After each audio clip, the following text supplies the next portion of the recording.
For centuries, humans have been growing alongside our botanical brethren. Our histories have mixed and mingled to bring us modern medical marvels, faded folklore, and everything in between. Of course, in order to understand the plant, we have to start with its roots. I'm M. Governor Gaddis, and this is Rooted.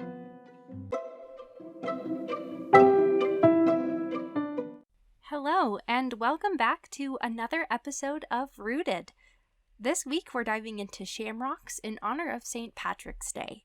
But before we can dive into the science and plant facts, we have a few things to clear up.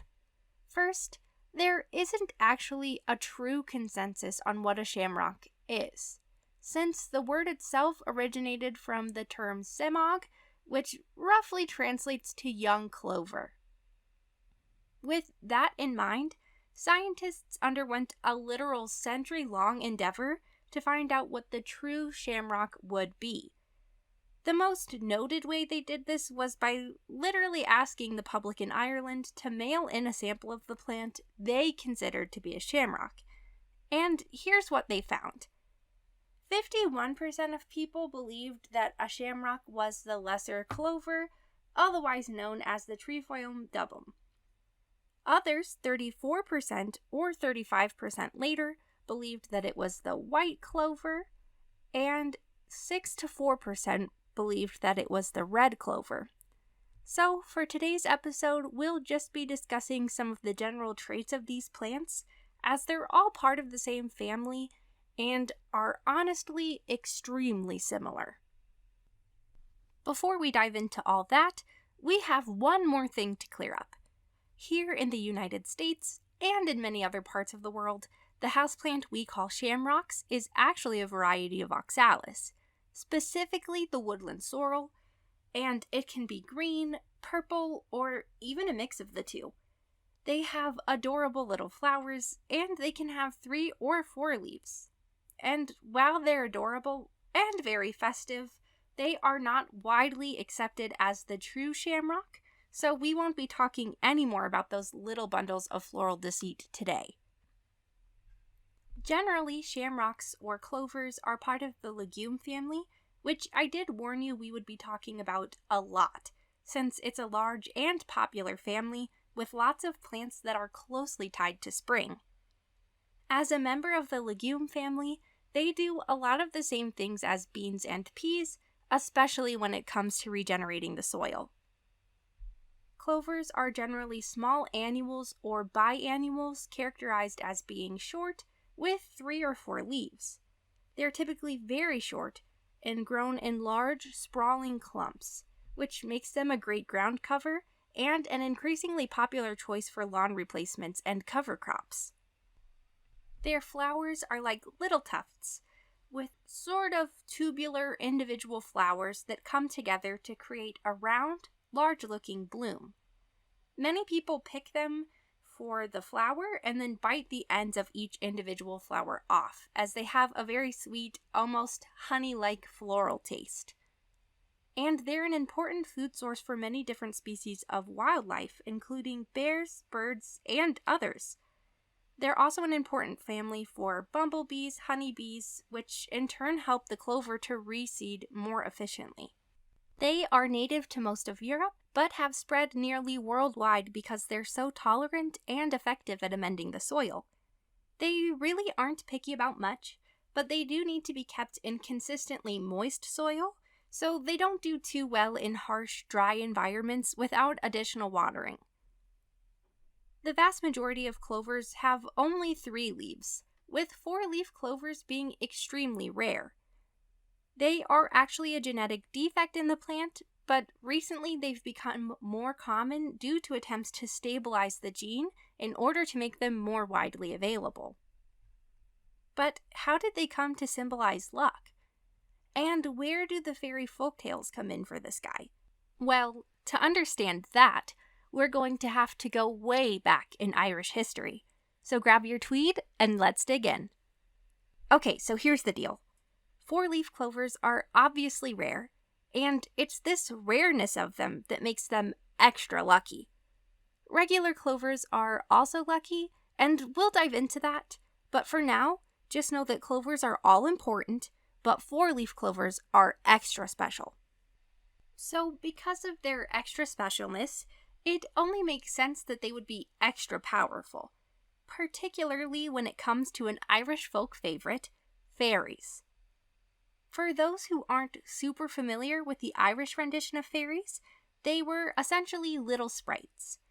They most often present themselves to humans in a way that is very similar to us, but fairies are not the sweet little innocent guys we know today.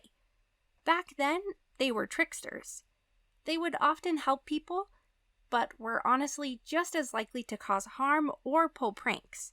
So they weren't really something most people wanted to mess with, unless they really needed help. But while the relationship with fairies was already complicated, it gets even more messy when you learn about the fact that sometimes humans were actually invited into the fairy realm, or taken, depending on the story, and sometimes they even helped to raise fairies. When they did so, it was often understood that they would need to rub an ointment onto the fairy child, as at birth they were more human-like, and therefore susceptible to human illness or death. So, at a certain point, humans would need to rub this ointment into the baby's eyes. But sometimes they would get this ointment into their own eyes, and then they would be able to see through the fairy spell and into the fairy realm, which is reportedly even scarier than they made it in True Blood.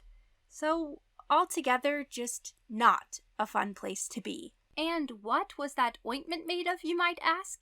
Well, we can't know for sure, but apparently it was bright green.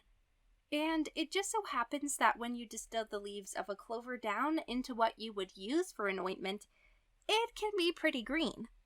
Couple that with the sheer number of times it comes up as an attracting plant for fairies, and well, it just kind of makes sense.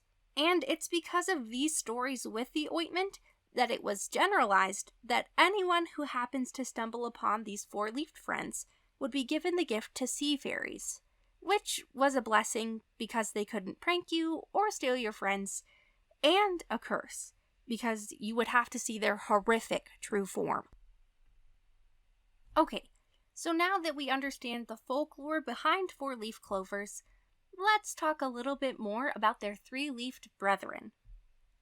The story goes that three-leaf clovers are also lucky, mostly because they helped early Irish druids to see and ward off evil. This belief is ultimately what led to shamrocks being a symbol closely tied to Ireland. It was due to this belief that couples getting married would often add clover into their wedding flowers, hoping to bring good fortune and ward off negative energy in their marriages. But it didn't just keep evil at bay. Apparently, snakes hated it too. In fact, there's an old Irish saying, "Anywhere a trefoil grows, snakes must not go." So that's part of why Ireland has no snakes. That and St. Patrick. But who is St. Patrick? And why are people dyeing a whole river green in his honor this weekend? Well, according to legend, St. Patrick started out as just Patrick, and as a young lad, Patrick was taken away from his swanky life in England by a group of Irish pirates who took him to Ireland, where he was kept as a slave. And it was during those years that he studied Christianity and grew into his Christian faith. And one day he heard a small voice tell him he was going to be going home soon. Sure enough, within a week he was able to escape and find a ship captain who would take him home. As luck would have it, the ship crashed. Patrick lost his faith, until he decided at one particularly low point to pray for food. And suddenly, a pack of wild boars just appeared. Upon seeing that, a lot of the other ship members also started believing in Christianity. That really sparked Patrick's interest, so he decided he would dedicate his life to being a missionary. Eventually, he returned to Ireland, where most people still worshipped their gods and practiced the traditions they had for centuries. Patrick saw the clover as his way in. People already held it in high regard, so he just needed to find a way to tie it into Christianity. That's when he got the idea to use the 3 leaves to represent the Holy Trinity: Father, Son, and Holy Spirit. With that, he was able to explain and incorporate many Irish traditions into Christianity, helping him to spread the word and his beliefs through the country. As he was doing this, he would often fast to show his love and devotion to God, and prove that God would provide. But on one of his fasts, legend has it that snakes came to distract Patrick, so he banished them all into the sea. We now know that in post-glacial Ireland, they just never had snakes. But I like the mental image of Patrick just focusing so hard he flung all the snakes into the ocean. I wish I could do that. Anyway, Druids and St. Patrick are the main ways that shamrocks came to widely symbolize Ireland. But it wasn't the only way. In fact, throughout history, a lot of Ireland's enemies would use the clover in their propaganda to symbolize Ireland as weak or small and easy to crush. But clover, much like the people of Ireland, is actually very resistant and leverages its power in numbers, which is exactly what the Irish resistance did in the 1700s, leading the Queen of England to ban the shamrock as a symbol until the 1890s, when Queen Victoria allowed Irish soldiers to wear shamrocks in an effort to show her respect to their efforts in the Boer War, where the Irish saw a massive number of casualties in helping the British. In fact, this is where the tradition of the royal family giving the Irish military shamrocks on the 17th comes from. Clovers were also used for so much more than symbolism. In Ireland and throughout Europe, clover was often eaten fresh in salads or used in things like tea. And remember that ointment we talked about earlier? Well, it turns out people really might have been using clover juice in their eyes, as it has some antimicrobial properties that may have helped get rid of eye infections. So, maybe not for seeing fairies, but at least for seeing a little more clearly. Europeans and Native Americans alike also used white clover to cure coughs, colds, and other ailments because of those antimicrobial properties. Today, clover is mostly thought of as a ground cover or weed, but it's still a favorite among foragers who use it to make teas, tinctures, and other tasty treats. While it may not be as super common in medicine, clover is becoming a very popular alternative to grass lawns due to its lower maintenance and popularity with pollinators. So, it won't surprise me if we start seeing these little guys pop up a lot more frequently. Whether you're celebrating St. Patrick's Day, replacing your lawn, or just happen to stumble upon a clover patch on your next walk, I hope you take a second to appreciate how much history and culture can be wrapped up in such a tiny little package. And keep an eye out for 4-leaf clovers for a little bit of extra luck.